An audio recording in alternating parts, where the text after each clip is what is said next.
Angela Brooks moved like clockwork through the silent corridors of the Goldstone Tower, her footsteps muted by the thick carpet that lined the polished floors.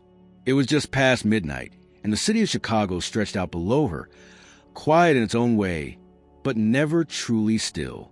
Inside the towering office building, the only sound came from the occasional hum of security cameras and the rhythmic swish of her mop across marble tiles. This was her life now. Night after night, she cleaned offices for people she would never meet, executives whose names adorned glass doors and who earned more in an hour than she did in a month. At 29 years old, Angela was visibly pregnant. Her round belly strained against the limits of her uniform, and the weight of the child she carried added to the heaviness in her lower back and legs. Yet she rarely paused. Rest was a luxury, and time was always against her.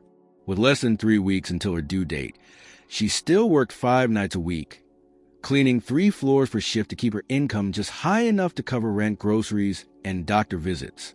Every dollar mattered. She lived alone in a small 1-bedroom apartment on the west side of the city.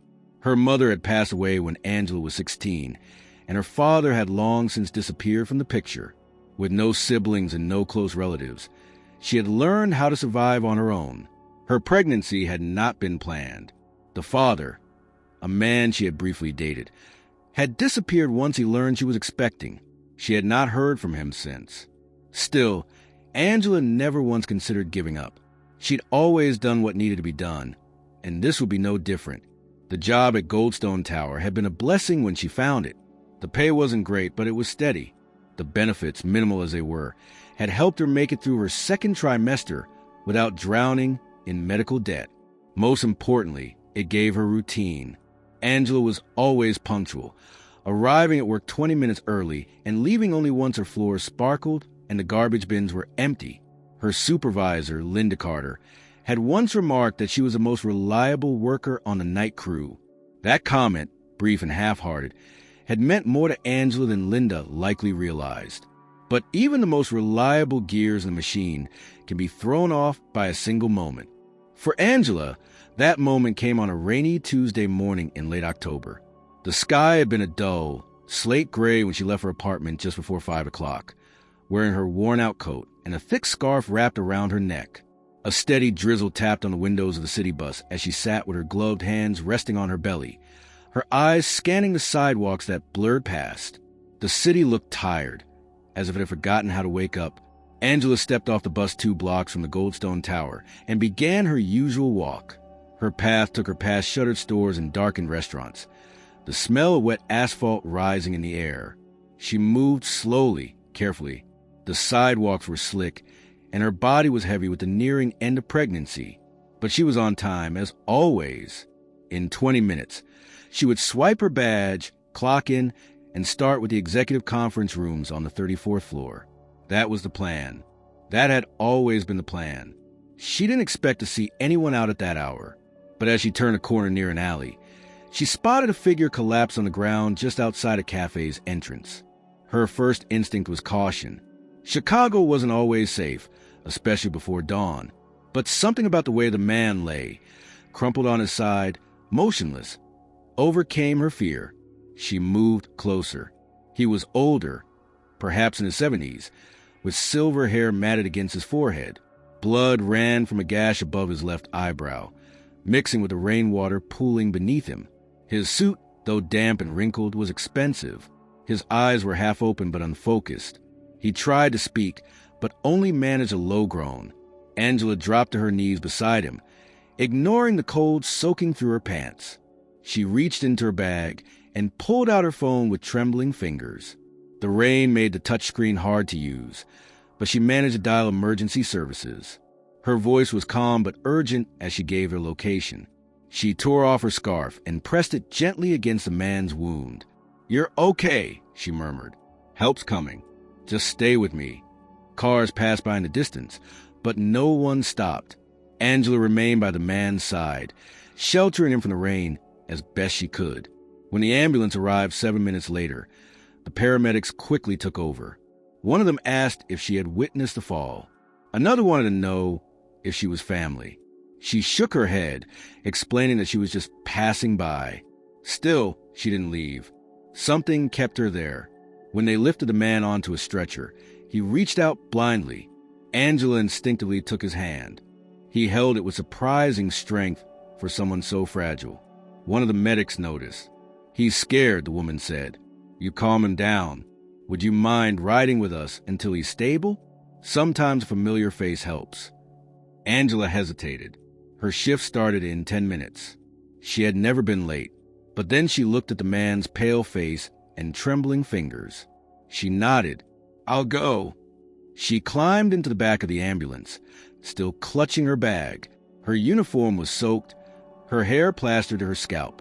As the doors closed behind her and the vehicle sped off into the rainy morning, she didn't yet realize that everything in her life had just changed. The ambulance rocked gently as it moved through the early morning streets, its sirens quieted now, the flashing lights casting mute reflections on the rainy windows. Angela sat beside the stretcher, holding the older man's hand, her fingers cold against his. The paramedic, a young man with dark circles under his eyes, monitored the heart rate and blood pressure with practiced calm. The patient, still semi-conscious, murmured words that made no sense. Something about keys or maybe a meeting. Angela didn't respond.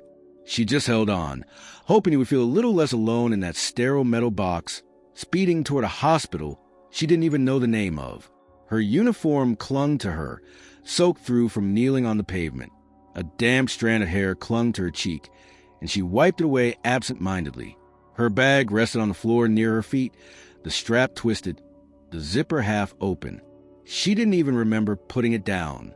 Everything was a blur now. The moment she saw him, the blood, the ambulance lights. Her sense of time was gone. How long had it been since she was supposed to clock in? She tried not to think about it. Guilt was already creeping into her stomach, mixing with the exhaustion she hadn't acknowledged until now. When they reached the emergency entrance, the hospital staff took over. Nurses and scrubs moved like a practice machine, wheeling the man through the sliding doors. Angela stood in the middle of the commotion, unsure whether to follow. No one stopped her, but no one invited her either.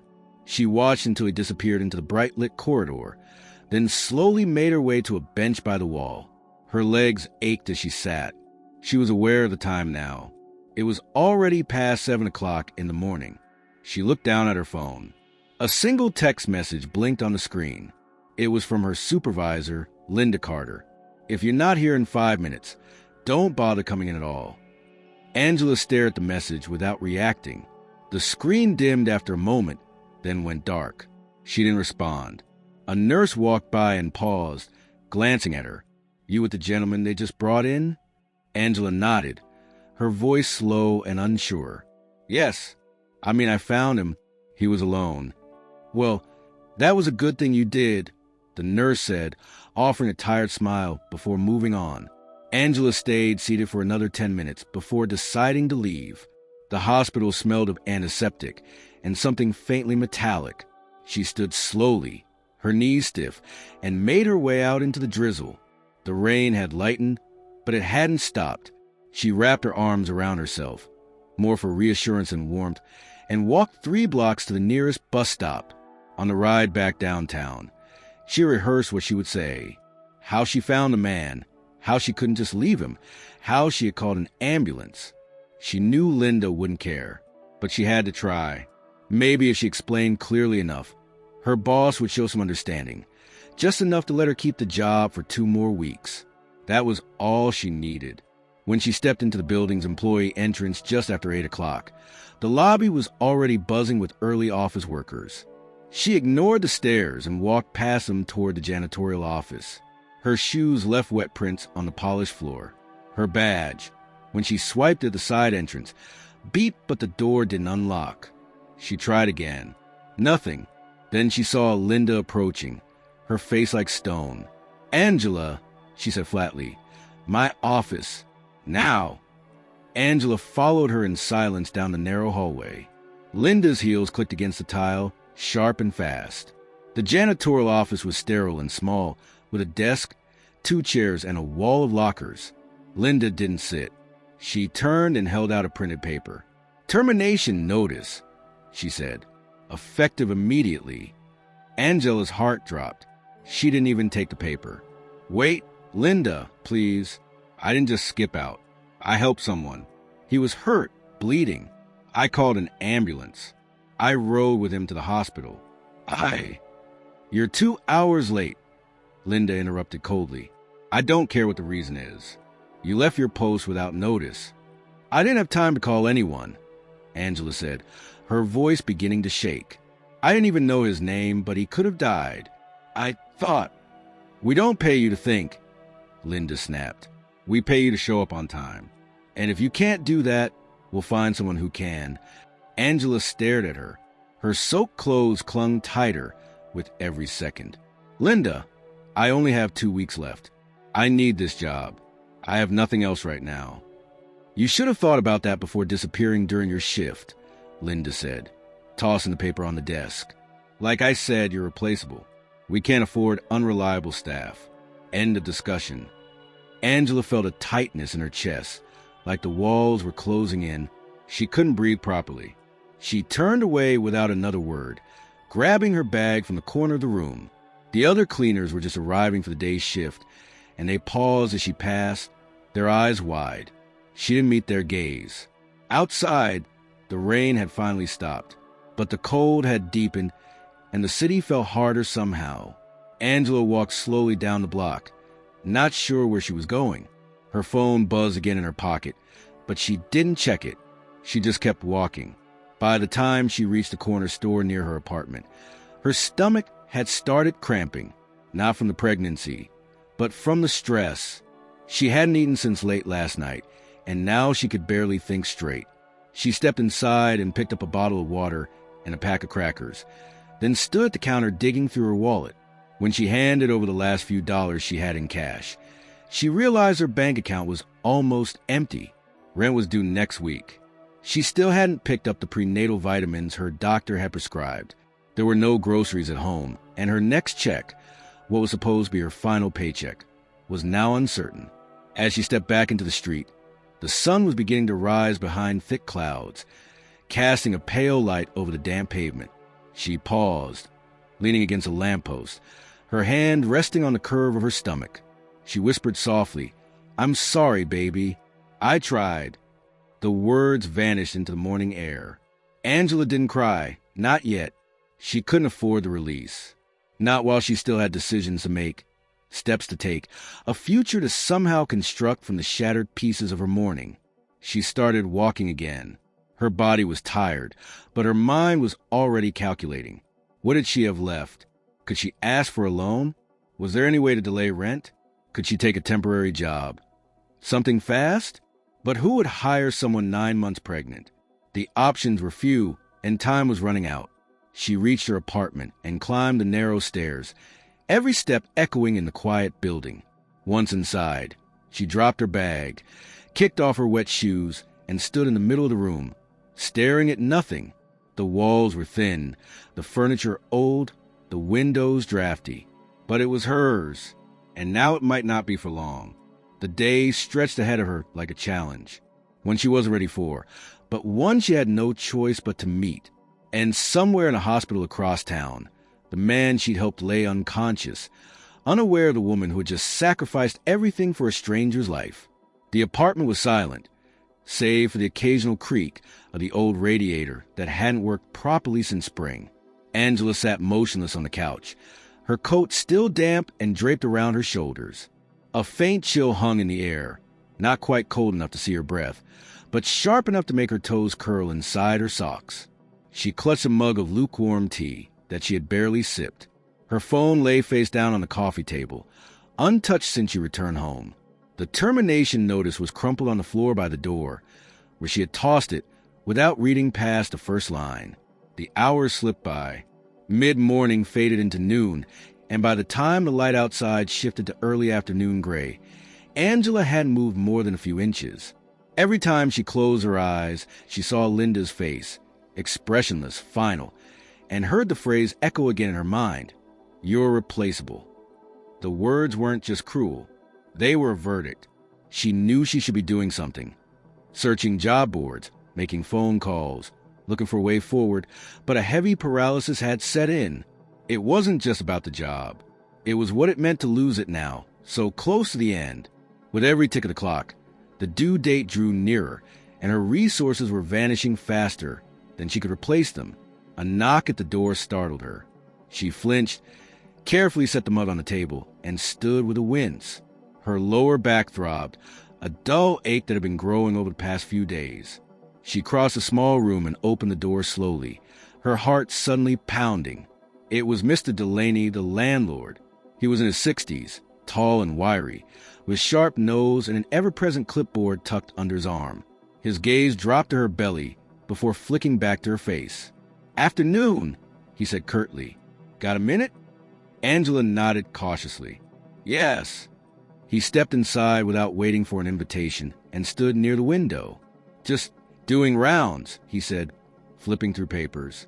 "You've been on time with rent so far, and I respect that. But I need to be clear. The building's under pressure. New owners, new terms. Starting this month, no exceptions on late payments." Angela swallowed. "I know rent's due next week. I'm planning to pay it. Planning?" he interrupted. "Planning isn't paying. I'm giving everyone the same 5-day rule. After that, we begin eviction proceedings." Her stomach twisted. "I understand. I'll get it to you." He nodded once and turned to go. At the door, he paused. "No offense, Miss Brooks, but if you need help, don't wait until it's too late." Then he left. Angela closed the door and pressed her forehead against it. The edges were closing in. No job, rent looming, and barely $27 left in her account. She turned and slowly walked back to the couch. Her phone buzzed as she passed the table. A new message had appeared. It was from the payroll department of her former employer, a generic notice that her final check will be processed within 3 business days, minus deductions for missed hours and remaining uniform costs. The total deposit? $248. She sat down again, staring at the number on the screen. She did the math in her head. It wasn't enough to cover rent, not even with food and utilities removed from the equation. And she still had to buy baby supplies, diapers, a car seat, formula. The list was endless. Angela leaned back and closed her eyes. The room seemed quieter than before, like it was holding its breath. Her thoughts spun in endless circles. Maybe she could call the community center and ask about emergency assistance. Maybe the city had a fund for expectant mothers. But she had already checked most of those routes weeks ago and had been told there were long waiting lists, forms, and delays. Time she didn't have. By late afternoon, hunger returned, not sharp but constant. She made a peanut butter sandwich with the last 2 slices of bread and sat at the kitchen table, chewing slowly. Her hands rested on her belly, which shifted gently beneath them. The baby had been quiet that day, or maybe she just hadn't noticed the movement through all the noise in her own mind. When the sky outside turned dark, she flicked on a lamp and sat down with a notebook. She began writing lists. Essentials she still needed before the birth. Names of shelters that might have emergency programs. Numbers she could call in the morning. Halfway through, she stopped and put the pen down. She didn't want charity. That word made her skin crawl. She had worked hard her entire life, kept her head down, followed rules. The one time she broke routine, just once, it had cost her everything. Angela stood and walked into the bedroom. The crib still sat unassembled in the corner, a hand-me-down from a neighbor. A single bag of baby clothes sat beside it. Some were folded, some not. She picked up a tiny onesie and held it against her chest. She whispered again, "I'm still trying." A sudden jolt in her belly made her gasp. The baby had kicked, stronger than before. She smiled briefly, the first smile in what felt like a lifetime. It reminded her that time was moving whether she was ready or not. Then, just as quickly, the smile faded. Her eyes drifted to the peeling paint on the ceiling, the hum of the old refrigerator, the cracked tile in the bathroom she still hadn't been able to fix. All of it was temporary. All of it was at risk.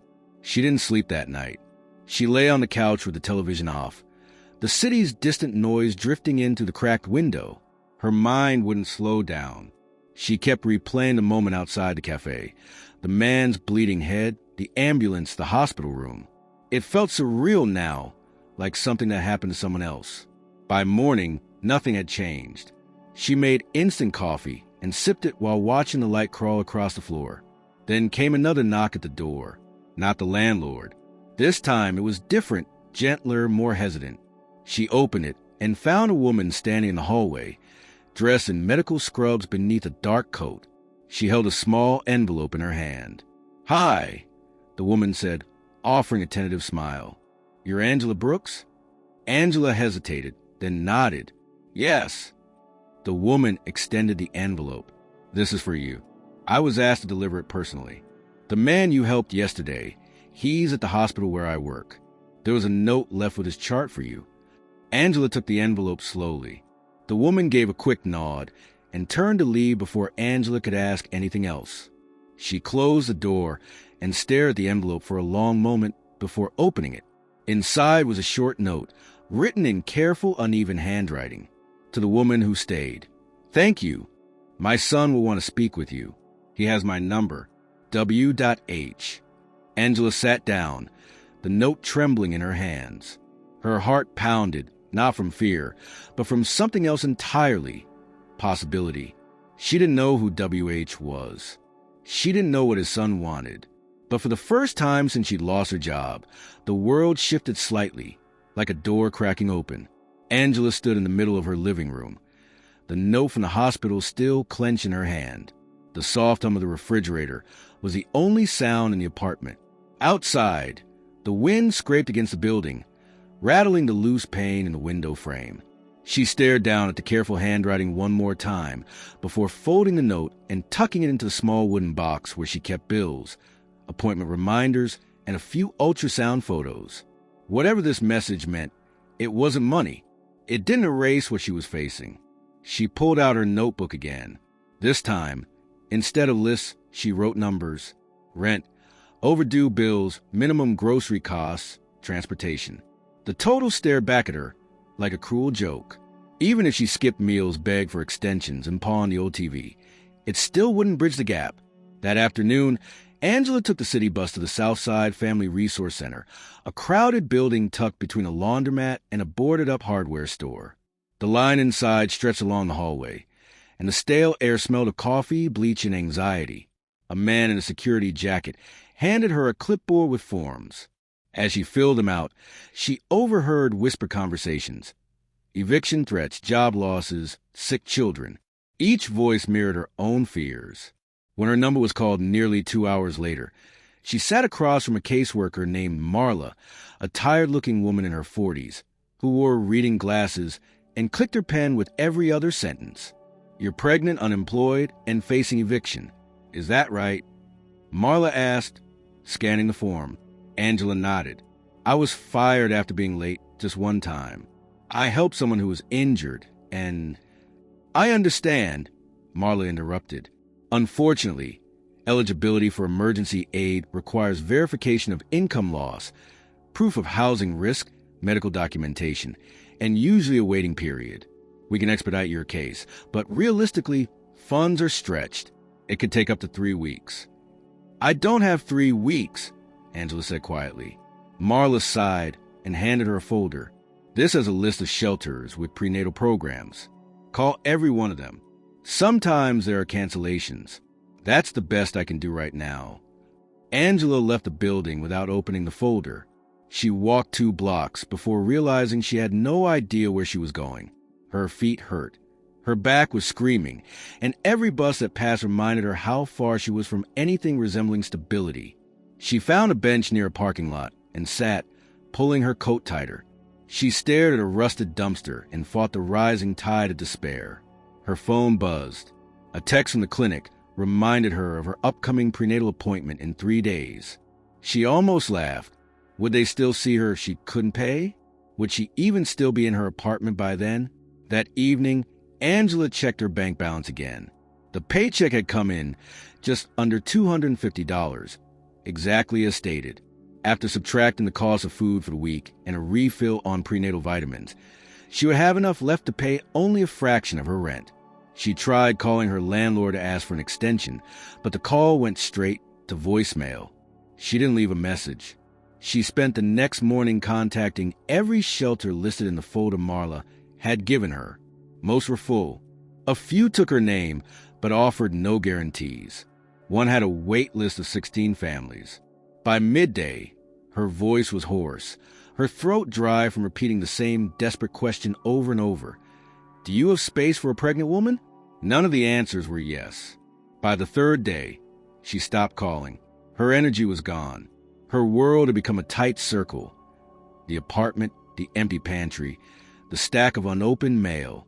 Every time the mail slot clicked, her breath caught. Each envelope was a possible threat. Utilities, final warnings, bank statements. She stopped opening them.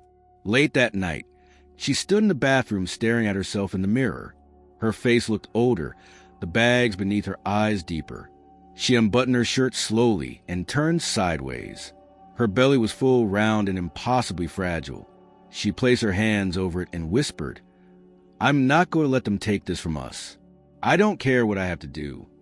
The next morning, she went to a local hiring agency that offered day labor work. Most of the jobs were physically demanding, moving boxes, construction cleanup, delivery runs. Angela's pregnancy excluded her from nearly all of them. The receptionist glanced at her and offered a sympathetic look before sliding the available list away. Come back after the baby, she said softly. We'll find something then. Angela walked out without saying a word. Back at home, she sat on the edge of bed, fingers laced around her knees. The sun was setting, casting a warm amber glow through the blinds. It should have been beautiful. Instead, it reminded her of how many things she'd lost: normalcy, dignity, control. That night, she began packing.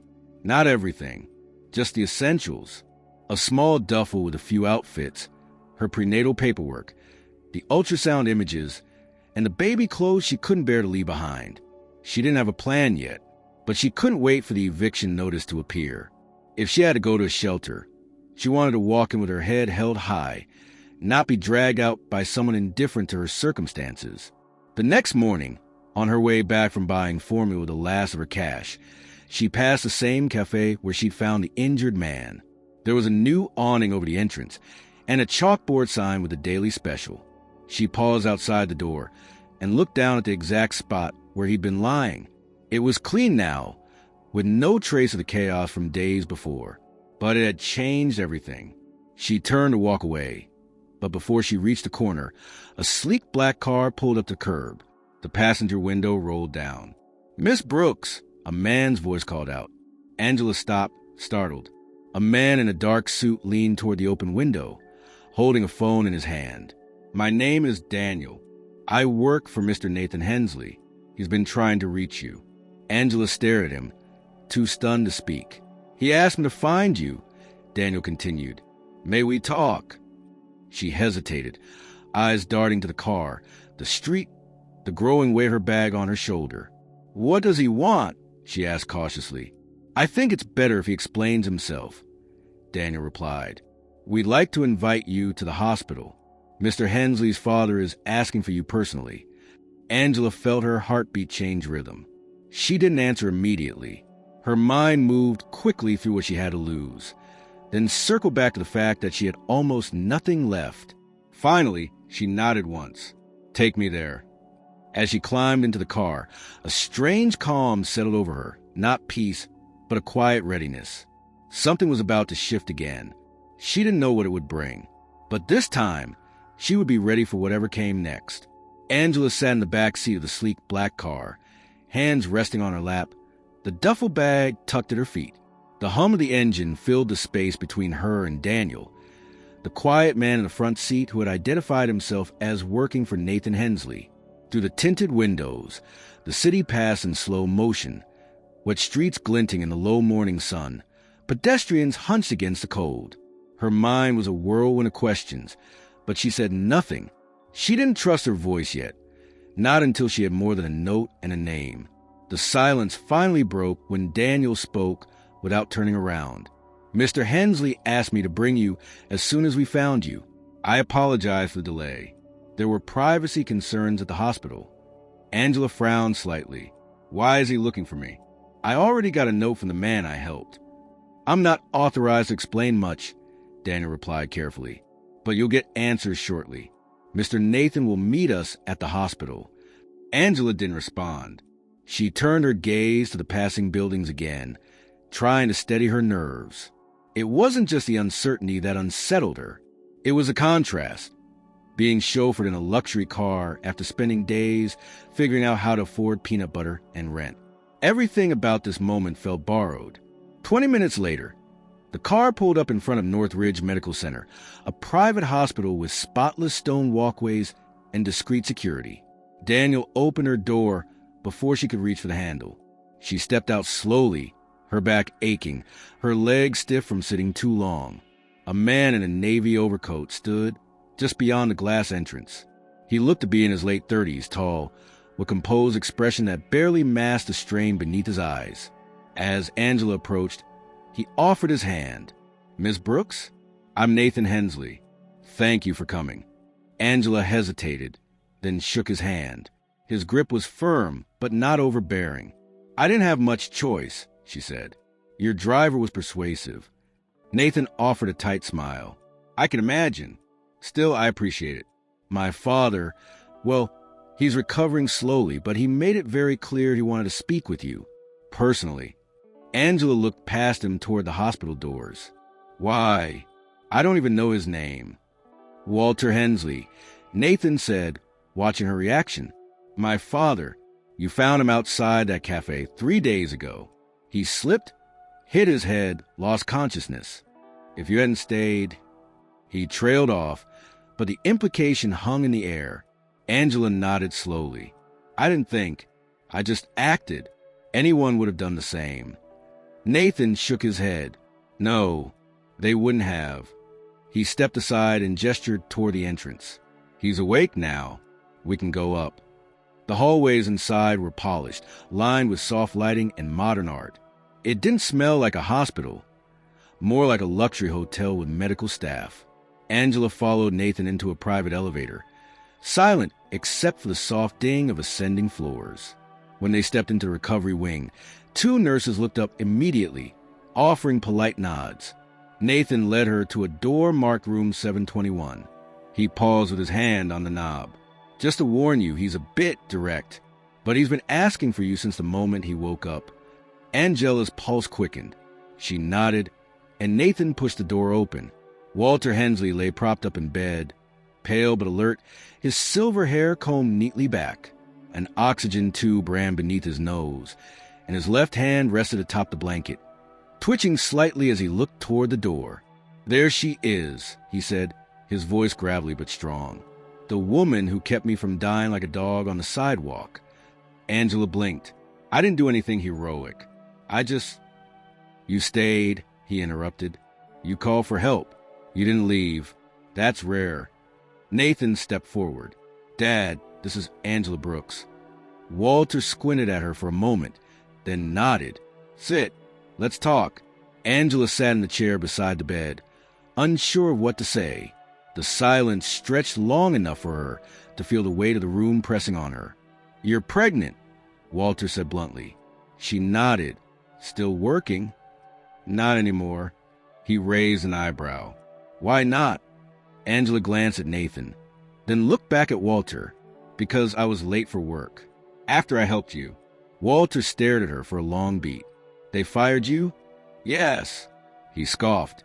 "Idiots." Nathan stepped in gently. "Dad, maybe..." "No," Walter said. "Let her talk." Angela swallowed hard. She didn't know what was expected of her. Gratitude? Anger? She wasn't sure she had the energy left to feel either.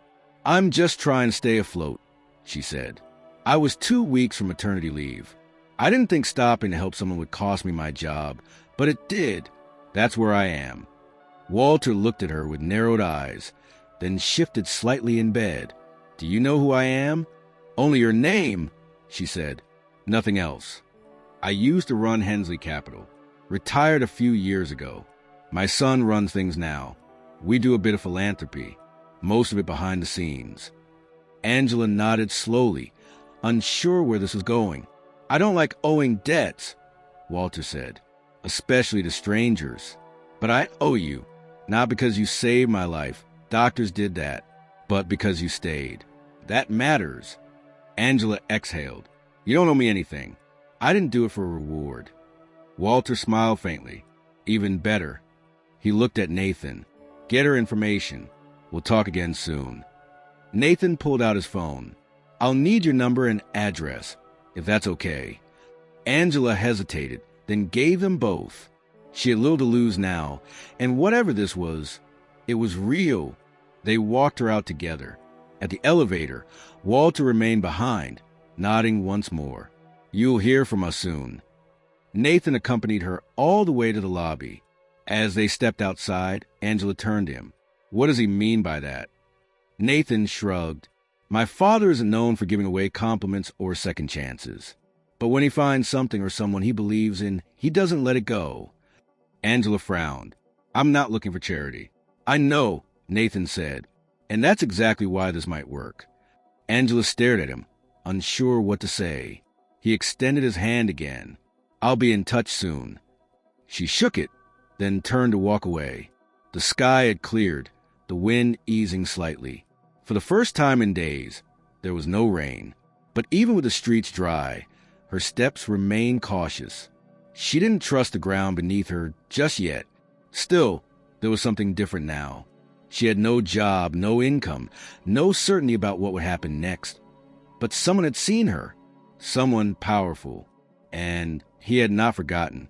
3 days had passed since Angela's encounter with the Hensleys, and despite the uncertainty that still hovered over her life like an unanswered question, she woke with a different kind of tension in her chest. Not fear this time, something closer to anticipation. The baby had been kicking more often, sometimes at odd hours, sometimes when the silence in her apartment became too heavy. She took it as a sign, a little reminder that she wasn't alone in any of this. The day had begun as they all did lately. Cereal with the last of the milk, a lukewarm shower with water pressure that fluctuated, and a quiet check of her phone for any new messages that might offer a lifeline. There was one missed call from an unfamiliar number, but no voicemail, and she didn't have the courage to call back without knowing who it was. Her landlord's deadline was 2 days away. She knew the knock was coming soon. By mid-afternoon, she had nearly talked herself into walking back to the shelter center to try again when her phone rang. The same unknown number. She hesitated, then answered. Angela Brooks? The voice asked, calm and professional. Yes. Who is this? This is Margaret Lorne. I work for Mr. Nathan Hensley. He asked me to contact you directly. Are you available to meet with him today? Angela's pulse jumped. Meet where? At the Hensley Foundation office. It's in the North Loop. Transportation can be arranged if needed. She looked around her living room, at the duffel bag by the door she hadn't unpacked, at the thin curtains barely keeping the late autumn chill out. I can get there, she said quickly. 4 o'clock. I'll text you the address. Angela hung up and moved without hesitation. She changed into the cleanest clothes she had, tied her hair back, and grabbed her coat. On the bus, she sat in silence, clutching her bag, watching the skyline shift as she got closer to the city's core. The North Loop was worlds away from her part of town, glass buildings, clean sidewalks, doormen, and polished storefronts. When she stepped off the bus and found the address, she nearly walked past the building twice before realizing the foundation shared a space with a private investment firm. Inside, the lobby was sleek and quiet. A receptionist greeted her by name and directed her to the 15th floor. The elevator ride felt endless, her reflection in the mirrored walls too crisp for comfort. When the doors opened, Margaret was waiting, mid-50s, composed, with a subtle accent Angela couldn't place. Right this way, Miss Brooks. Angela followed her through a hallway lined with portraits of community leaders and plaques describing outreach programs, scholarships, housing initiatives. The names on the walls weren't familiar, but the words carried weight. Nathan Hensley's office was large but understated. Lots of light, warm wood, floor-to-ceiling windows that overlooked the city. He stood when she entered and gestured for her to sit. Thank you for coming. Angela nodded cautiously. You said you wanted to talk. I did, Nathan said. He looked more relaxed than he had at the hospital. though his eyes still held a quiet intensity. First, I want to be clear. This is a formality or a photo op. My father has a private rule. When someone changes his life, he finds a way to change theirs in return. You've already met his version of gratitude. Now I'd like to offer mine. Angela blinked. I don't need anything from you. Nathan held up a hand. I believe that, and that's why this isn't a gift. It's an opportunity. He turned a tablet toward her. On the screen was a simple job listing. Community Liaison Hensley Foundation. It's a role we've been developing for a while, Nathan explained. Someone who understands what families go through, who can connect with people honestly, who can help design and lead outreach programs that actually matter. Not someone with a polished resume, someone with lived experience. Angela stared at the screen, unsure how to react. You want it to work for you? I'm offering you a position, he said. It comes with a salary, full benefits, flexible hours, maternity leave. We'll start with a trial period, and if you're comfortable after that, we'll go long-term. She let the words settle. Salary, benefits, maternity leave. These weren't dreams. These were lifelines. Yet a wall of doubt rose inside her. I don't know anything about foundations. I've never worked in an office. Nathan smiled. Neither had I when I started, and we don't need an expert. We need someone real. You've lived through what most of our applicants only read about. That matters more than anything you'll find in a textbook. Angela looked out the window. The skyline spread beneath them. She thought her apartment. The eviction notice looming. The bags still packed. She thought of Linda Carter's voice, flat and dismissive, calling her replaceable. What would I actually be doing? She asked, still cautious. Outreach. Community engagement. Visiting local shelters, clinics, schools. Listening. Learning what's missing. Helping us build programs that serve real needs. You'd have support, training, guidance, but your insight would drive it. Angela leaned back, trying to process it all. Why me? Nathan studied her for a moment. Because you chose to act when no one else did.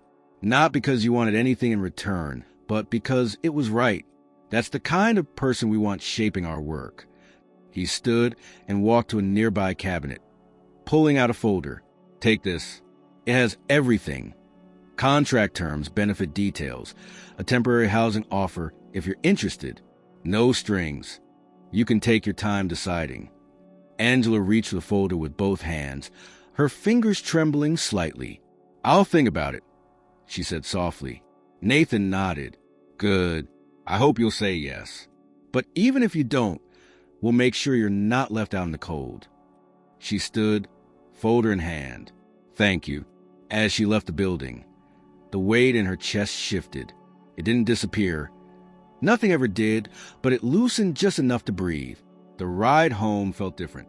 Her fingers kept drifting to the folder in her bag, tracing its edges.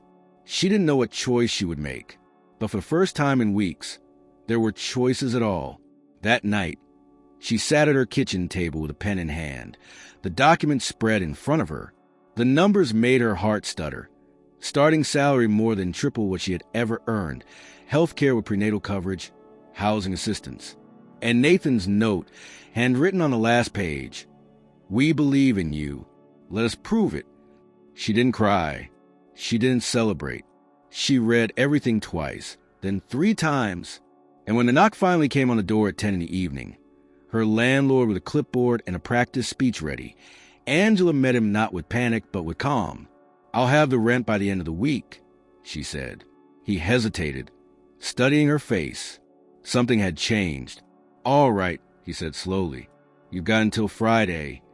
She closed the door and leaned against it, folder still in her hands. This wasn't over, but the tide had shifted. Angela returned the signed documents the next morning. She had barely slept the night before.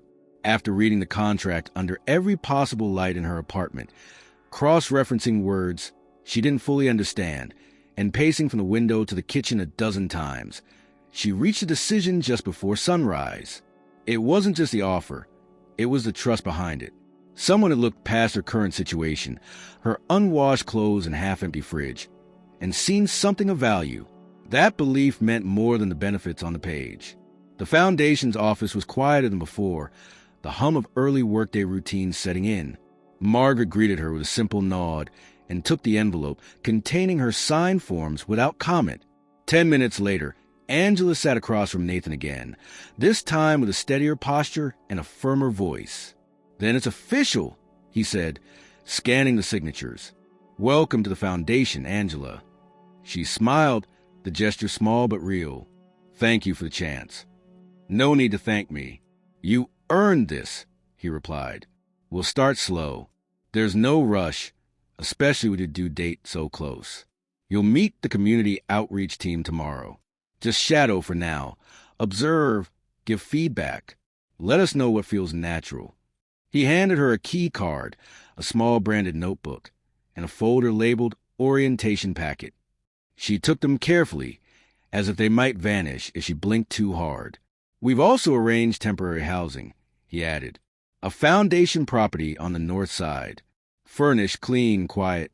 You can move in as early as this afternoon." Angela paused. "It's not too much?" Nathan looked at her without blinking. "Angela, we're investing in you, not rescuing you. Let us do that properly." She nodded, a little overwhelmed but grateful. "All right." By evening, she stood in a one-bedroom apartment that looked nothing like the place she had just left behind. The walls were freshly painted, the furniture modest but new. A welcome basket sat on the kitchen counter, filled with basics: fruit, milk, bread, even prenatal vitamins. The bedroom window overlooked a courtyard with a tree already shedding autumn leaves. She ran her hand along the windowsill and whispered, "We're safe." The next morning, she reported to Foundation's Outreach Hub, an office space tucked behind a youth center in South Chicago. The building buzzed with activity. Volunteers sorting supplies, caseworkers in heated conversations about housing waitlists, mothers with strollers navigating the maze of assistance booths. Angela was introduced to Liana, the outreach coordinator, a middle-aged woman with sharp eyes and warm energy. Liana didn't waste time. "You're the one from the cafe story," she said. "I don't believe in saints, but that was decent work." Angela smiled awkwardly. "I just reacted. Nothing heroic." Liana shrugged. "Sometimes that's all it takes." They toured the site together. Angela asked questions, observed intake procedures, and watched how overwhelmed many of the workers were. By noon, she found herself sorting donated baby supplies alongside a teen mother with twins. The conversation was light but honest: diapers, daycare, the cost of formula. Later, Liana handed her a clipboard. "You're good with people. Don't hide behind that clipboard too long." Angela nodded and stepped into a nearby room where a support circle was forming. Women sharing stories of eviction, job loss, fear of giving birth alone. When it came time to speak, she surprised herself. "I lost my job last week," she said quietly. "Wasn't part of the plan. But someone gave me a chance, and now I want to help others get that same chance." No one applauded, no one pitied her. They just listened. That was enough. By the end of the day, Angela's feet ached and her lower back reminded her she was still just weeks from delivery. But something had shifted. It wasn't just about survival anymore. It was about contribution. She returned to her new apartment and found an envelope waiting on the kitchen counter. A note from Nathan had been slipped under the door. "You're doing well. My father asked about you today. He wants to meet again when you're ready." Angela read the note twice, then set it down beside the fruit basket. She spent the next few days learning quickly. Each morning, she took the Foundation shuttle to one of 3 outreach centers. She began taking intake notes, organizing distribution schedules, even speaking during check-ins. Her nerves didn't vanish, but she felt more capable with every passing hour. By the end of the week, she was asked to co-lead a small group discussion on employment barriers. The room was filled with women not so different from her, some pregnant, some recently homeless, some juggling 2 jobs. Angela didn't bring statistics or quotes. She brought experience. "I know what it's like to feel invisible," she told them. "I know what it's like to do everything right and still fall short. But that's not the end. Sometimes the right person notices and things change." Afterward, a woman approached her in tears and said, "You made me feel seen." Angela returned home that night with sore feet and a full heart. For the first time since this had all begun, she allowed herself to believe that maybe this wasn't temporary. The next morning, as she poured cereal and fed herself between stretches of lower back pain, she answered a call from Nathan. "Morning," he said. "Hope I'm not calling too early." "Not at all," she said, cradling the phone against her shoulder. "My father's stable now. He'd like to host you for lunch. Just you and him. No press, no meetings. He says there's more he wants to discuss." Angela hesitated. "Any idea what about?" Nathan chuckled. "With him? It could be anything, but I imagine it's important." Angela agreed, unsure what to expect. She spent the next day anxious, not out of fear, but from the strange sense that her life was being rewritten faster than she could process. When she arrived at the Hensley estate, a sprawling but tasteful home on the city's north end, she was greeted by a nurse, then led to a sunroom where Walter sat wrapped in a light blanket, reading. He looked up and smiled faintly. "You clean up well, Miss Brooks." She smiled back. "So, do you?" He gestured to the chair beside him. "Sit. Let's talk." They spoke for over an hour, not just about the cafe or the ambulance, but about character, hardship, and the strange turns life takes. He asked about her plans for the baby, her past, what she thought the foundation could do better. Angela didn't hold back. Walter listened, then said, "Most people spend their lives trying to be something they're not. You, on the other hand, know exactly who you are. That's rare." She wasn't sure how to respond. Before she left, he handed her a thin envelope. "Open it later, when you're alone." That night, in her quiet apartment, she opened the envelope and found a handwritten note and a check. The note read, "Use this for peace of mind, not panic. The world needs more people like you, upright and unburdened. W.H." The check was for $5,000. Angela stared at it, breath caught somewhere between disbelief and gratitude. She didn't plan to spend it all. She didn't need to, but knowing she could make all the difference. Angela woke the next morning with a cautious sense of stability she hadn't felt in weeks. The check from Walter remained tucked safely in her drawer, untouched. She had no intention of rushing to use it. Just knowing it existed was enough to breathe differently, to think ahead without panic.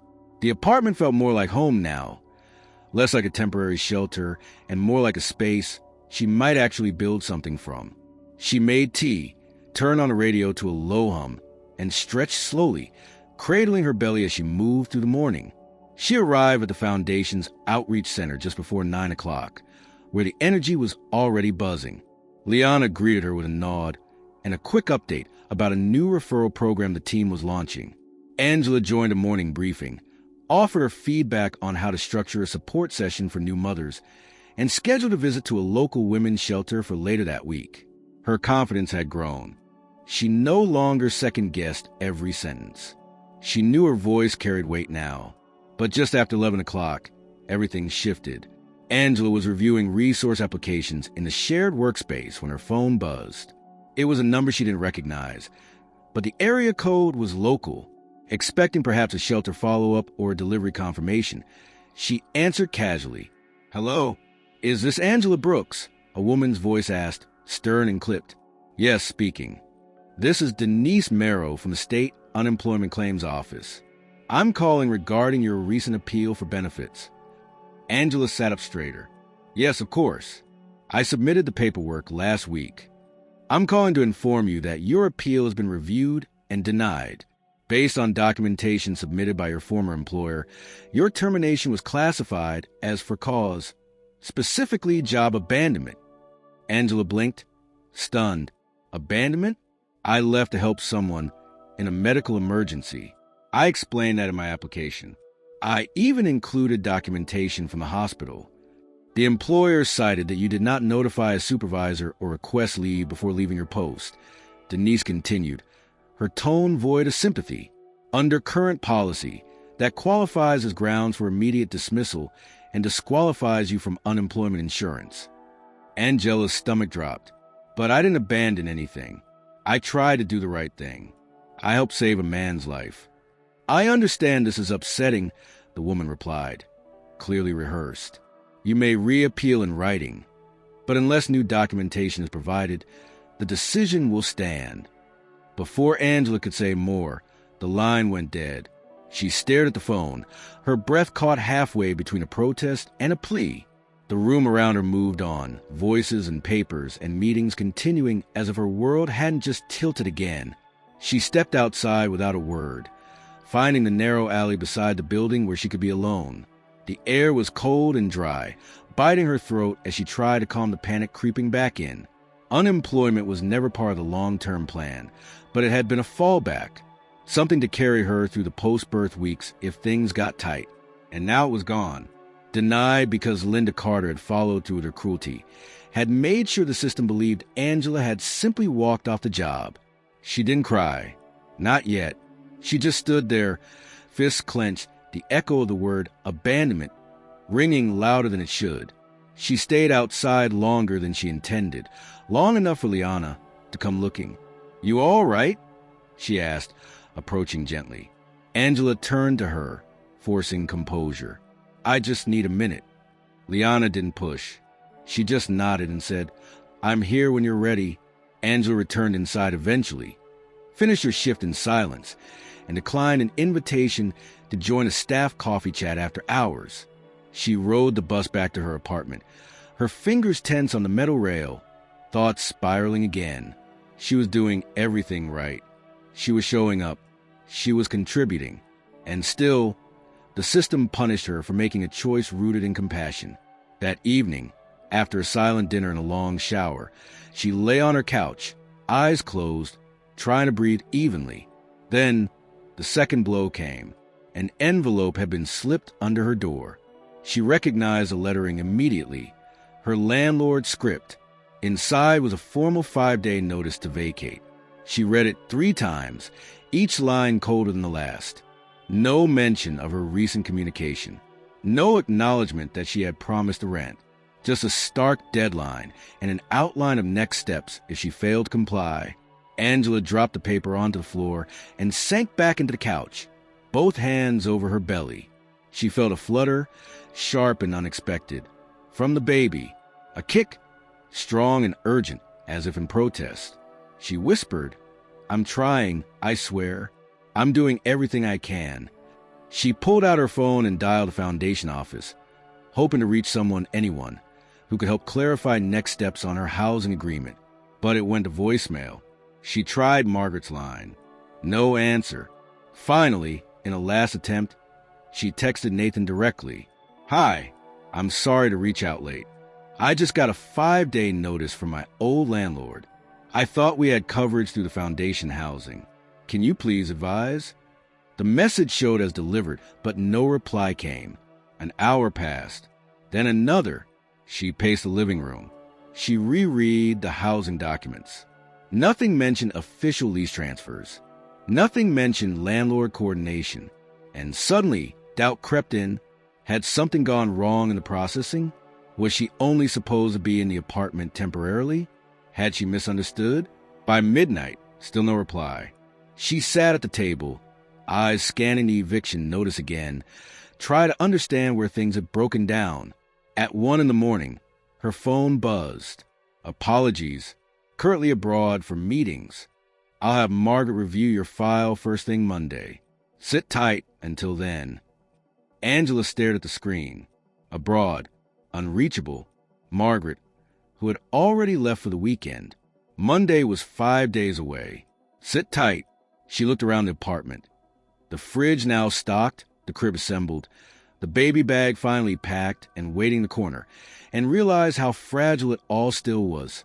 Her hands trembled as she picked up the envelope and folder again, checking for any clause she'd missed, anything that might protect her. Nothing jumped out. She didn't sleep that night. She sat by the window, wrapped in a blanket, her mind racing. For all the stability she had built in the last week, it was still a house of cards, waiting for a breeze to bring it all down. By morning, she made a decision. She wouldn't wait helplessly for Monday. She would go back to the community center. She would ask Liana if anyone on staff knew housing law. She would visit the shelter hotline again, just in case. And she would prepare for the worst while still clinging, stubbornly, to the hope that not everything was about to fall apart. Because even when the system tried to erase her, even when the world handed her kindness with one hand and tore it away with the other, she was still standing. And as long as she was standing, she was still fighting. Angela stood near the community center's front desk, arms crossed, a folded eviction notice in one hand and her ID in the other. It was still early, just past 8 o'clock, but the lobby was already full. Mothers with children, volunteers sorting clothing donations, staff navigating intake appointments. She had arrived the moment the doors opened, hoping to catch Liana before the morning rush swallowed the building. When she finally spotted her, Liana was already juggling 2 phones and a clipboard, her voice low but firm as she gave instructions to a new intern. Angela approached cautiously. "Liana, do you have a minute?" Liana glanced up, saw her face, and immediately lowered her phone. "Come with me." They ducked into a small conference room just off the hallway. Angela unfolded the eviction notice and laid it on the table.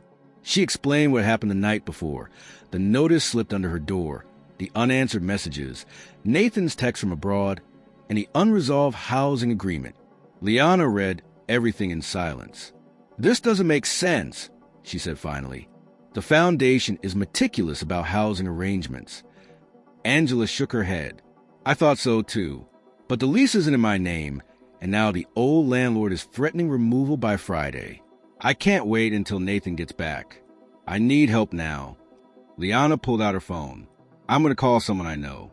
She handles emergency legal consultations for the center. She might be able to stall the process."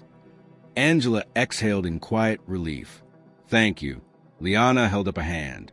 "This doesn't guarantee a solution, but you're not going through it alone. I'll make sure of that." While they waited for a call back, Angela returned to the main floor. She didn't have any official shift scheduled that day, but staying busy felt better than sitting in her apartment, waiting for bad news. She joined a group organizing winter coats for families, sorting by size, folding each garment with mechanical focus. Midway through the task, she heard a familiar voice from behind her. It wasn't loud, but it cut through the noise of the room with unmistakable recognition. "Angela?" She turned slowly, uncertain if her mind was playing tricks.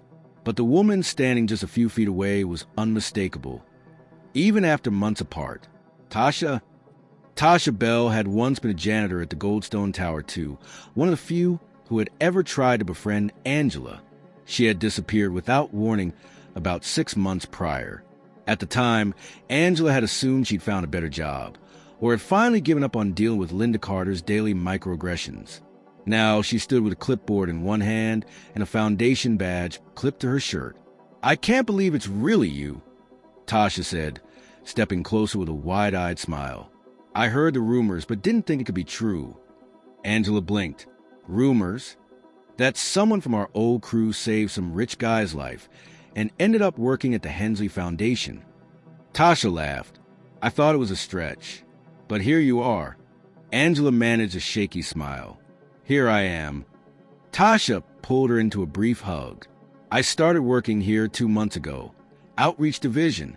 They transferred me from the admin team after I got certified for field work. When I saw your name on the intake board last week, I thought I was hallucinating." Angela was still catching up. "I didn't know you were working here." "Long story," Tasha said. "After I left Goldstone, I bounced around for a bit, took some temp jobs. Then I got into a clerical role, through a friend who knew someone at the foundation. Worked my butt off and moved up. The Hensleys actually care about people, you know? It's like a different world." Angela nodded, the emotions rising before she could stop them.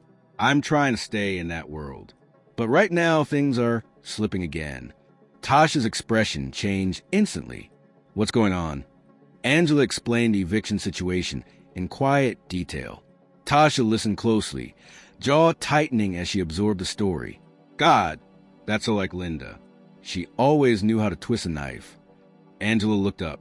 "You heard about the firing?" "Everyone did. After you left, it made the rounds fast. The staff was pissed. Some said, Linda crossed a line. And when your story started circulating, especially after people found out who the man was. It blew up. Angela frowned. I didn't know it was spreading. Tasha gave a knowing look. People talk, especially when there's injustice. I mean, you helped save Walter Hensley. That alone should have made headlines. And then getting fired for it? Half the maintenance staff still brings it up. Angela exhaled slowly. I've tried not to think about any of it. I just want to move forward. Tasha crossed her arms. Then let me help. I've still got contacts in internal operations. I'll look into your lease status. If it's supposed to be handled through the foundation, they'll have records. Angela hesitated. You don't have to. Angela, Tasha cut in. You helped a man when no one else did. And now you're helping people every day. Let someone return the favor. Angela finally nodded. Okay, thank you. They exchanged numbers before parting. For the first time that week, Angela felt like something was shifting back in her favor. Later that afternoon, Liana's contact called to confirm they had sent an emergency request for a 5-day delay on eviction processing. It wasn't guaranteed, but it would buy Angela at least until following Monday. Just enough time for Nathan to return and for the housing file to be reviewed. Angela returned to her apartment that night exhausted, but not defeated. She sat on the edge of the bed, rubbing her lower back, thinking about how fragile everything still felt. Yet Tasha's return, so sudden, so perfectly timed, sparked something unexpected, a flicker of genuine optimism, that she wasn't alone, that people remembered, that the things she had done mattered. The next day brought another surprise. Margaret called to inform her that Nathan had escalated her housing issue to the foundation's legal team. They were reviewing the lease details and preparing a formal response to her landlord. Angela barely had time to respond before Margaret added, Also, Mr. Hensley asked me to personally apologize on his behalf of the delay. He said to tell you he's working to ensure this never happens again. Angela hung up and sank into her chair, stunned. Then she looked across the apartment. At the crib by the window, the stack of folded baby clothes, the unopened envelope of Walter's check, and allowed herself, for the first time in a long while, to believe in the possibility of permanence. By Friday morning, Angela moved with deliberate calm through her routine. The eviction notice still hung over her, but it no longer controlled her mood. Between the delay granted by the legal clinic, Margaret's follow-up, and Tasha's reappearance, she sensed momentum shifting back toward her. The weight she had carried alone was now distributed, shared, supported. For the first time in weeks, she wasn't bracing for collapse. She was bracing for change. Still, she didn't expect a knock on the door at 9 o'clock. When she opened it, a courier in a navy jacket stood, holding a sealed envelope. Angela Brooks? He asked. She nodded. Delivery from the Hensley Foundation. Requires signature. She signed a digital pad, accepted the envelope, and closed the door slowly behind her. The paper felt too heavy for just a note. She walked to the kitchen, set the envelope on the table, and opened it carefully. Inside was a printed letter, an official document, and a handwritten card tucked at the bottom. She read the letter first. It was from the Hensley Foundation's Housing Division. The language was formal but clear. Her status as a Foundation-supportive resident had been updated, and the apartment she currently occupied was now secured under her name via a 1-year housing assistance lease, effective immediately. All previous agreements with her former landlord had been terminated. The Foundation would manage payments directly. She owed nothing. Angela stared at the page, blinking as the words fully registered. The second document confirmed her full-time employment contract. Her trial period was now considered complete, and she had been formally hired as Community Outreach Coordinator. Her starting salary, benefits, and position details were outlined in a single page of clear, undeniable affirmation. She picked up the handwritten card last. The signature was familiar. Angela, thank you for being a decent human being when the world needed one. My father once told me, when someone shows you the kind of person they are in crisis, believe them. I believe in you. Let's build something better together. Nathan. Angela set the card down slowly. Her hand was trembling, but it wasn't from fear this time. It was from something deeper, an emotional release, so sudden it nearly pulled her to her knees. She didn't cry. Not yet. But she let herself sit in silence for several minutes, absorbing it all. When her phone rang, it was Tasha. "I just heard the update from Margaret," she said. "They locked in your lease and your contract official?" Angela's voice caught slightly as she answered. "Yes, it's all real." Tasha exhaled. "I knew it would work out. Nathan doesn't make promises he can't keep, and you've earned this." "I don't even know what to do now," Angela said, half laughing. "You go to work, you keep showing up, and you get ready, because that baby's coming soon, and you'll want your life in order before then." Angela smiled, resting her hand on her belly. "That's the plan." She spent the rest of the day at the Foundation's Southside Center. The entire team greeted her with quiet congratulations once word of her official hire spread. Liana gave her a new name tag, one with her full title and a small gold Hensley seal in the corner. It was a small detail, but it felt like a badge of honor. By mid-afternoon, she was leading a round-table discussion with mothers from 3 nearby shelters. They shared their frustrations with local clinics, talked about gaps in baby formula distribution, and described the challenges of navigating public assistance systems with little to no digital access. Angela didn't just listen. She took notes, asked questions, and promised follow-up. She felt the change in how they responded to her, no longer as someone temporarily in the room, but as a fixture, someone they could rely on. Later, while reviewing her notes in a quiet moment, Liana stopped by her desk. "You know what I like most about you?" she asked. Angela looked up, curious. "You don't talk like someone who's trying to save people. You talk like someone who understands them." Angela took that in silently. Liana continued, "That's what makes this place work. Not just money, not just programs. It's people who've been to the storm and are still willing to walk others through it." Angela nodded. "I'm just trying to pay forward the help I got." "Well," Liana said, "you're doing a damn good job of it." By the time she returned home, the apartment felt different. Not because of anything physical. Nothing had changed in its layout or furniture, but because of what it now represented. It wasn't temporary anymore. It wasn't a borrowed space or a fallback. It was her home. She spent the evening organizing the baby items in the corner of the bedroom.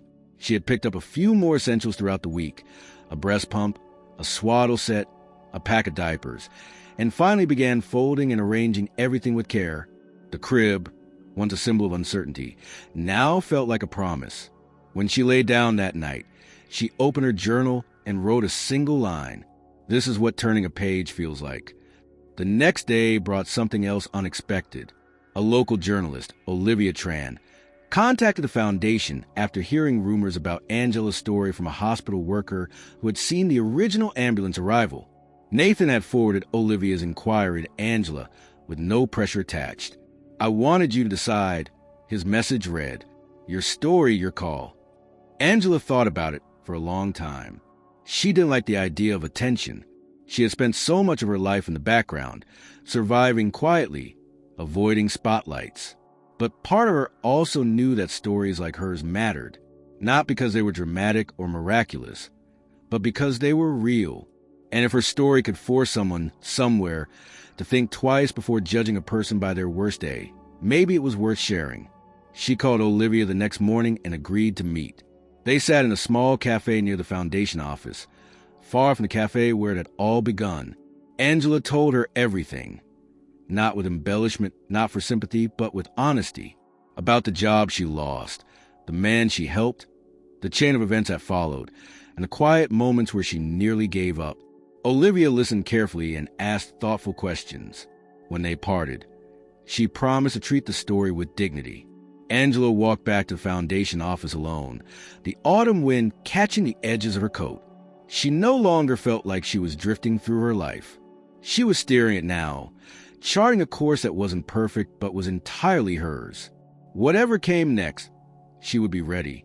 The article dropped on a quiet Wednesday morning. Angela had just arrived at the Foundation's community office, ready to assist with a new mother intake session, when her phone began vibrating with notifications. Texts, emails, even social media pings. Names she hadn't seen in months, some from her old job, some from people she barely knew, all arriving at once. She opened the first message. It was from Tasha. "Girl, it's out. Front page of the Tribune's local section. You might want to sit down." Angela quickly searched for the story. There was "Fired for Compassion: How One Woman's Kindness Cost Her a Job and Changed Her Life." Olivia Tran had kept her promise. The article was measured, fact-checked, and respectful, but powerful. It detailed Angela's journey from janitor to community leader, her firing, the events outside the cafe, and the unlikely chain reaction that followed. It included quotes from Nathan Hensley and Walter himself, both confirming the story and praising her decision to help a stranger, even at great personal cost. But what took Angela's breath away were the reader comments. By mid-morning, the story had been picked up by several news aggregators, thousands of shares, dozens of journalists requesting interviews, influencers quoting one of Olivia's final lines. When given a choice between keeping her job and saving a man's life, Angela Brooks didn't hesitate. Her employer did. Angela was pulled into a whirlwind. Liana called her into the office and handed over a thick folder of media inquiries the foundation had already received. Margaret left her a voicemail asking if she needed help handling the attention. Even Nathan sent a text. "You handled the story with grace. We'll manage the rest. Proud of you." Angela didn't feel proud. She felt overwhelmed. She had never asked to be a symbol, never wanted a spotlight. But it was too late to stop the momentum now. And the fallout hit fast, starting with Goldstone Tower. By Friday, the building's name was trending in Chicago. Anonymous posts from current and former employees flooded online forums. Workers spoke about harsh policies, cold management, and Linda Carter by name.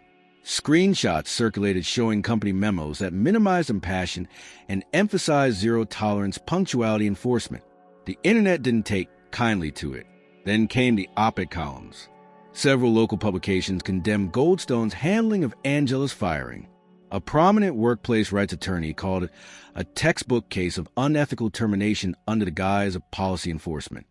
One article from a respected business journal titled "Empathy Isn't Optional" went viral, highlighting Angela's story as a wake-up call for employers valuing rigidity over humanity. Angela watched it all unfold with mixed emotions. Part of her felt vindicated. Finally, the truth was out, but another part of her feared it had gone too far. She didn't want retribution. She had never wanted that. Then came the email.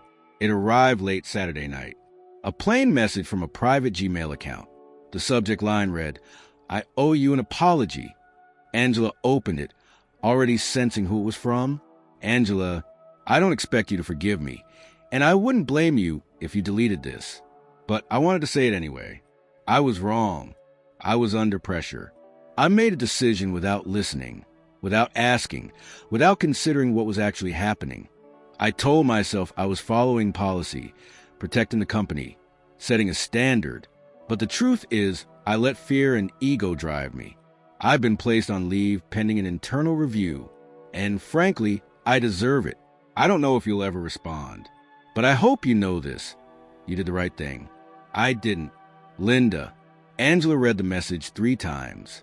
She didn't feel satisfaction. She felt still. She didn't write back. Instead, she turned off her phone and walked to the crib, gently adjusting the tiny blanket inside. The baby hadn't arrived yet, but the doctor said it could happen any day now.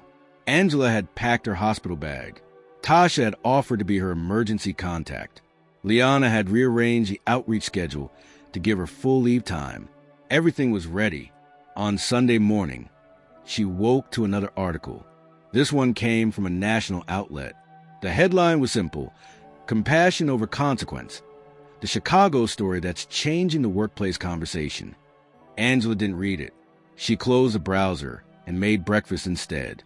That afternoon, she went for a walk through the city's north side, past the parks, the small bakeries, the frozen fountains already catching the edge of winter. No one recognized her. She moved unnoticed, unbothered, and she was grateful for that. But later that night, as she checked her messages one last time before bed, she saw a new alert.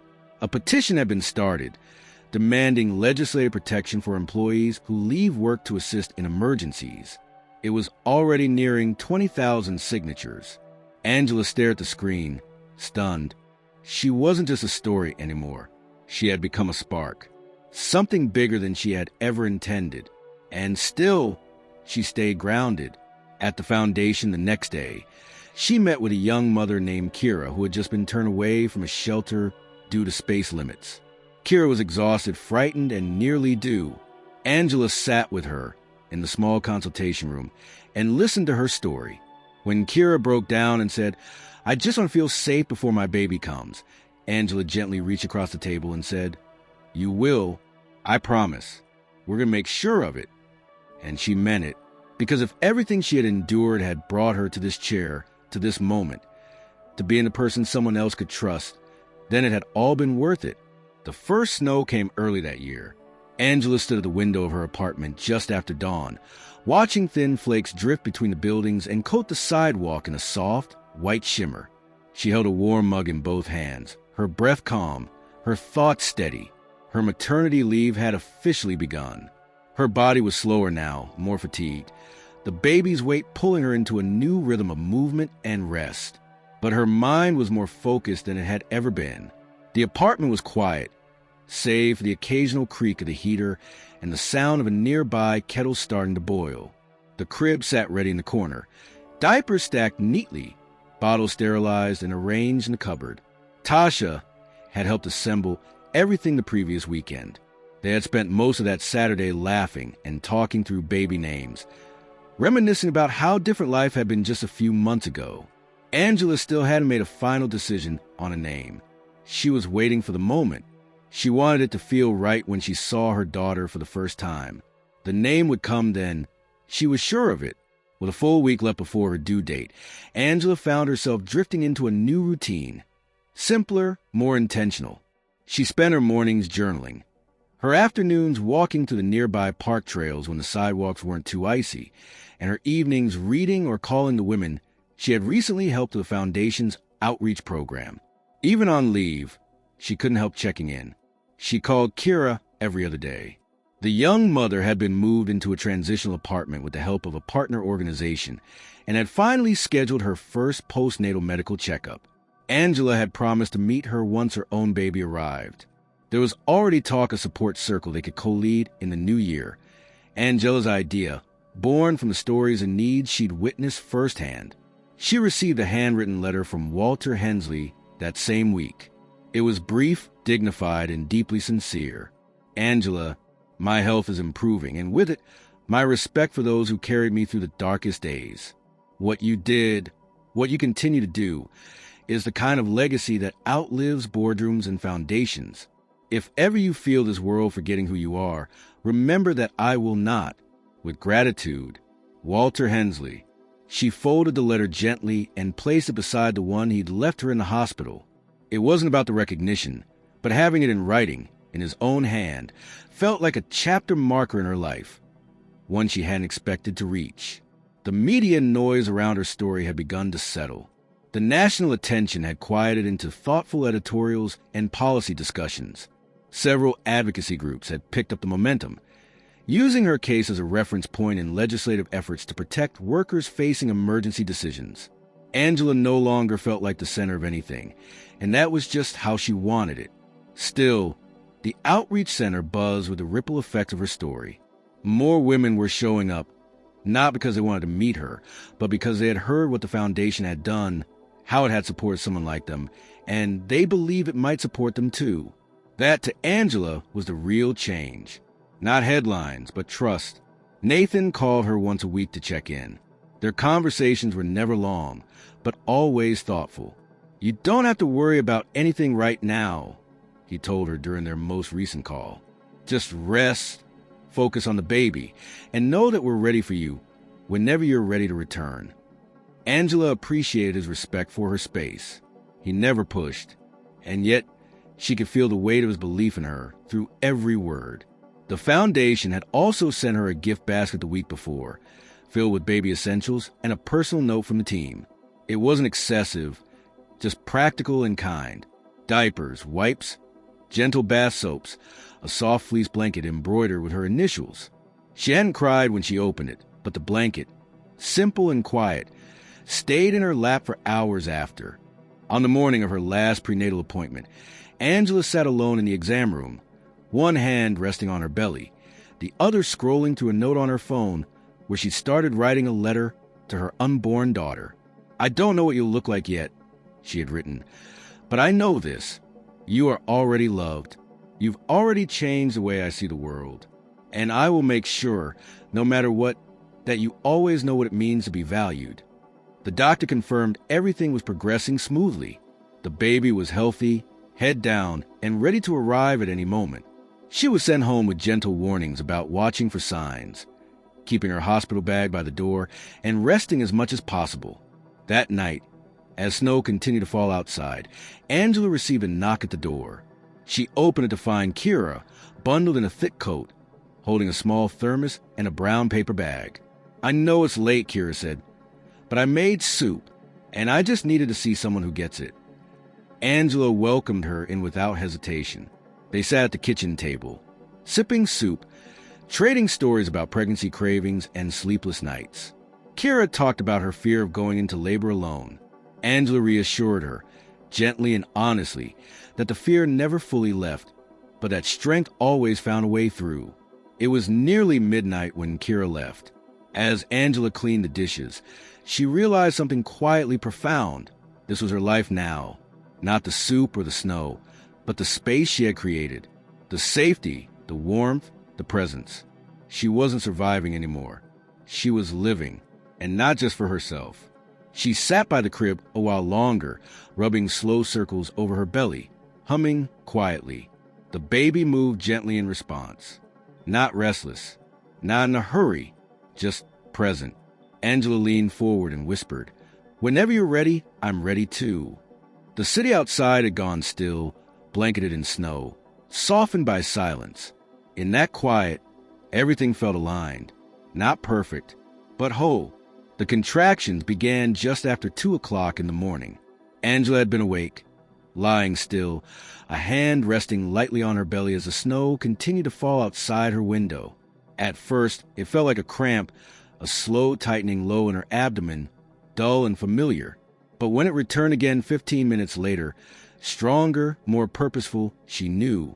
She sat up carefully, took a breath, and reached for her phone. Calmly, without panic, she called the clinic and let them know she was on her way. Tasha had insisted on being her emergency contact, and true to her word, she answered on the second ring. "It's time?" she asked, already rustling in the background. Angela nodded, even though she knew Tasha couldn't see her. "It's starting. I'm on my way. Don't move too fast. I'll be there in 15. Angela hung up and moved through the apartment slowly, checking her bag, zipping her coat, and making sure everything was in place. She glanced at the crib one last time before switching off the light. The apartment was clean, quiet, and ready for what came next. By 3 o'clock, she was admitted to the hospital. The nurses were kind and efficient. The room was warm and private, with soft lighting and the distant hum of machines that monitored everything without invading.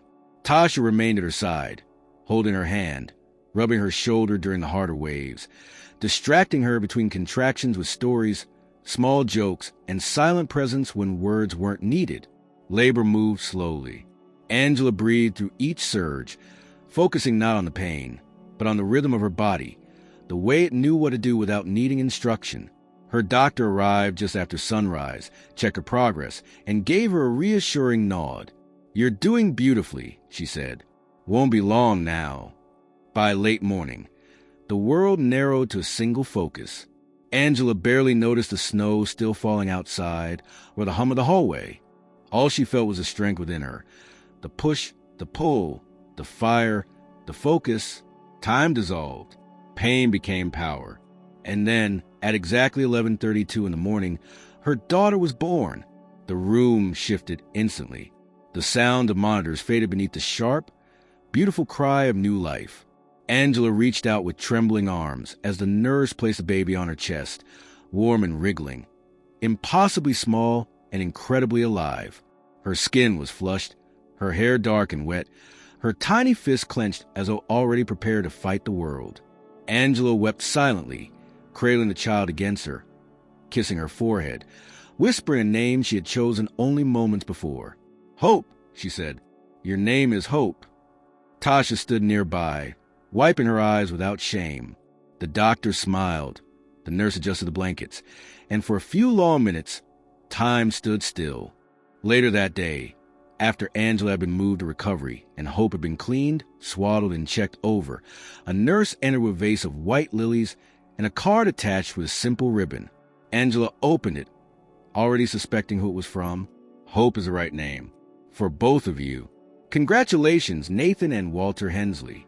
She smiled, tracing the edges of the card before setting it beside her bed. Hope stirred in the bassinet, and Angela reached for her again, lifting her gently into her arms. The hours passed slowly but peacefully. A few Foundation staff members came by quietly, offering brief congratulations and respectful space. Liana called with a cheerful message and a promise of a celebration once Angela was ready.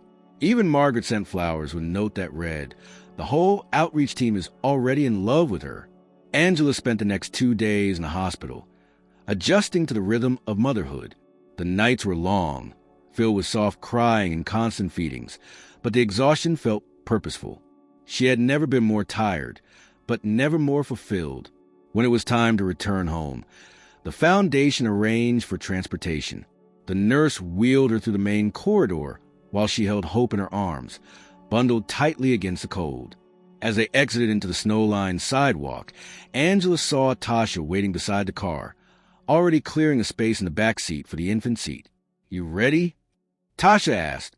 Angela looked down at Hope, then up at the quiet, glittering city around her. "I've never been more ready," she said. The apartment welcomed them with soft light and warmth. The crib was waiting, the tiny clothes folded neatly, the air filled with the scent of lavender and something new, something alive. Hope slept peacefully in Angela's arms as she walked the room slowly, reacquainting herself with this new version of her life. Over the following weeks, Angela settled into a different pace. Motherhood reshaped her world completely, but it didn't diminish it. It expanded it. She discovered strengths she hadn't known she had: patience, resilience, instinct. She met challenges head-on and still found ways to stay connected with the Foundation, checking emails during feedings, offering feedback on new outreach projects, even joining a few virtual support group sessions with her camera off, baby in her arms. 1 month after Hope's birth, Angela returned to the Outreach Center, not as a visitor or guest, but as a staff member and new mother. The team welcomed her with warmth and ease.